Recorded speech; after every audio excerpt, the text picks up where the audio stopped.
Tangzu Waner SG. This is a single dynamic driver earphone. Thanks to Linsol for sending it over. It costs about $16.99 or $20, under $20. And all of my thoughts and opinions are gonna be my own. They didn't tell me to say anything. And if you've watched all of my other reviews, you already know I try to keep it real. So yeah, let's start with the build, cable, and fit. Cable is pretty decent. Surprisingly, it doesn't tangle up that much, even if you put it through a lot of stuff. Like, as you can see, it doesn't really tangle up. So that's pretty amazing. Good cable. It doesn't feel sticky or have some quirk to it. Amazing cable. I mean, I don't really expect that much from a cable at this price point, but if you buy some really, really expensive IEMs sometimes, even they come with pretty bad cables. So the fact that this cable doesn't tangle up and it's not sticky or any of that stuff, that should tell you it's pretty good quality and it works. Comes with a bunch of ear tips also, so you could choose which one fits you the best. And then now let's talk about the build quality, or let's first talk about the fit. So the fit is really good. I didn't have any comfort issues. It just molds to your ear. It's slightly on the larger side maybe, but I didn't have any comfort issues. And now on to the build quality. It comes with this very nice design. Feels pretty solid. It's not gonna blow your socks off or anything, but it's decent. And I like how you could see the dynamic driver in here. Yeah, it's very cool. I do like the clear look. It's just pretty nice. And I don't know if you guys could see that, but I think the driver says Tangzu on it, maybe. Or it's just, yeah. So maybe they developed this in-house. I'm not too sure. So yeah, no complaints with the build, cable, and fit. It's really good. Really nice design. So yeah, now let's talk about the sound quality. So starting with the bass, this is pretty sub-bass focused, going into a pretty lean mid-bass, and then it's linear, and then you get a nice upper mid-range, and then the treble just tapers off. So in terms of the tuning, this is tuned pretty immaculately. I really can't complain about the tuning. And now cheap IEMs have such a good tuning that I do want to see more expensive IEMs have similar tuning. Because I've heard some budget pairs and the tuning sometimes blows my socks off. Like, how are they able to do that? How could you get this good of a sound quality for the price? It's pretty amazing where the market is right now. You can get audiophile grade products for under $30, under $20. So even for beginners, or if you don't have that much money to spend or whatever, this is an excellent option. And then I'll compare it with the Chew and the Truth Ear Clinical Zero at the end.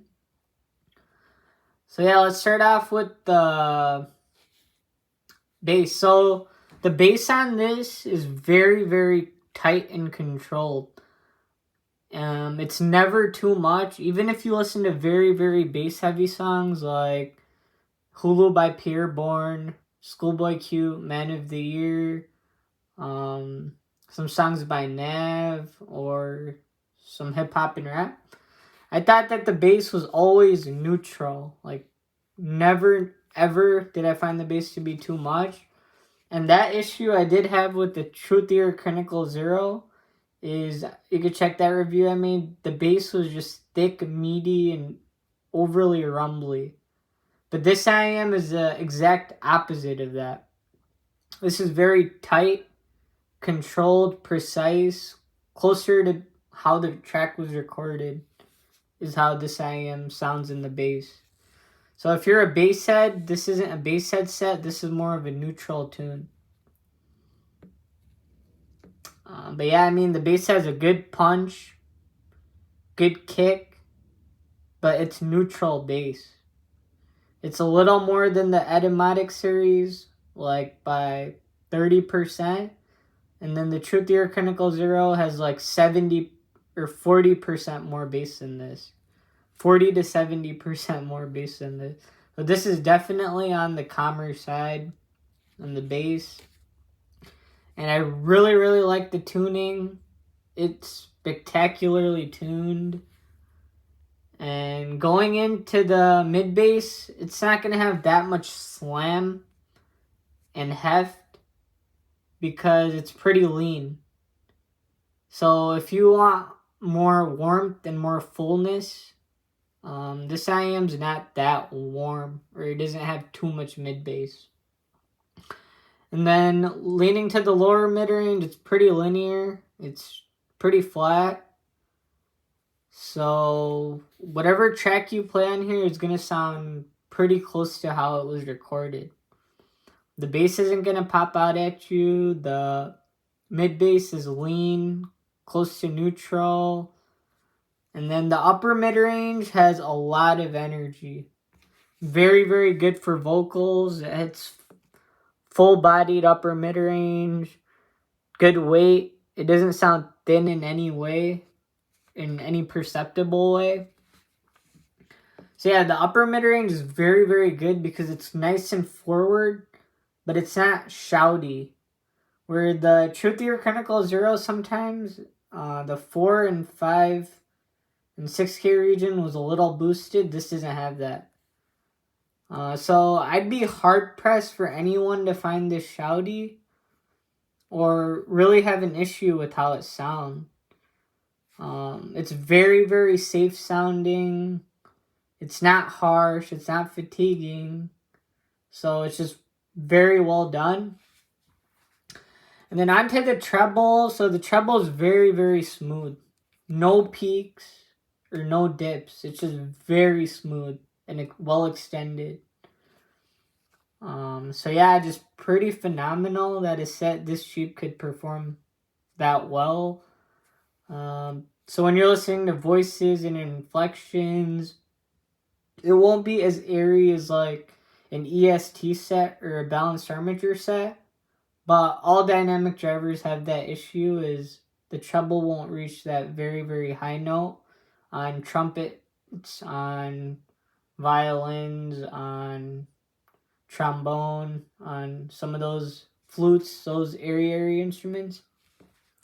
But in voices, this IM extends very well. It's smooth, and it doesn't have any fatiguing qualities. So yeah, overall, the tuning, I would say, I'd be very, very surprised for someone to not like the tuning on this. I really can't find a fault in the tuning. The bass is calm and controlled, tight, never too much. Upper mid-range is full, forward, never shouty. And then the treble is smooth. So yeah, I did review the Soft Ears Twilight, and this IM has a better tuning than the Soft Ears Twilight. It just sounds more natural because there's less mid-bass, and overall, for an IM that's like a 20th of the price to do that or something, that's pretty spectacular. And then now let's talk about the Moondrop Chew. So this flat out just wipes out the Moondrop Chew. That's not even a close comparison. It has a better tonality, better timbre. The bass is better, more tighter and well controlled. The upper mid-range to treble has less peaks and dips. So this is a very linear sounding IEM. And then compared to the Truth Ear Zero, again, the bass is way less boosted. And Harman does have an issue with too much bass, which could cause some masking and lend you to focus on that region more than other parts of the song. But this IEM never does that, even on very, very bass-heavy songs. So yeah, I would say the tuning is spectacular. I like it more than the Chew. And in terms of the tuning, I do think it's better tuned than the Truth Ear Critical Zero, where sometimes it got shouty because of those peaks or that energy above 4, 5, 6K. And then the treble on the Truth Ear Critical Zero and this are on par with each other. And now let's talk about the technical performance. So, starting off with the soundstage, this IEM has a decent sense of space. It's not really boxed in or anything. So when you're listening to Two Steps from Hell or orchestra tracks, where everything is placed in the mix is on the open side. Not as closed in as the True. So it sounds a little more open. So yeah, good soundstage, decent height, decent width, acceptable at this price point. And then the imaging is also pretty decent. When I'm listening to Victory or Never Give Up on Your Dreams, when instruments are playing a little taller from the height dimension, this IEM extends a little high, a little higher, but it doesn't extend very, very high, like the tall feeling. It doesn't go super tall when you have an orchestra around you, but I mean, you're not going to get anything that much better than this for the price. So yeah, I would say the tonality, I'd give like a A+ tonality. Tonality is actually that great. It would have been S- or S if that treble was a little better. But a single DD can't do that. That's just a weakness. So yeah, A+ tonality. And then the technical performance, I'd give maybe a C+ or B-. So that's my rank on those things. So overall, it's hard for me to not recommend this because it's very, very good. Safe tuning, no fatiguingness, no shoutiness, common composed bass. So if anyone gets a chance to listen to this, I'd want to know their opinion on it because I really can't see how someone wouldn't like this IEM. The tuning is spectacular. And under $20, I think this is the best IEM I've ever heard. The other one I heard was the Chew. And this sounds way better than the Chew. So yeah, the budget category is getting pretty competitive. There's very, very good things coming. And now I wish that could translate into the more expensive IEMs.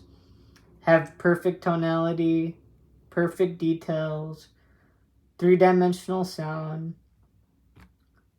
So yeah, hopefully you guys enjoyed this video. If you have any questions, let me know. This gets a huge thumbs up. Out of 5 stars, I'll rate it 5 out of 5.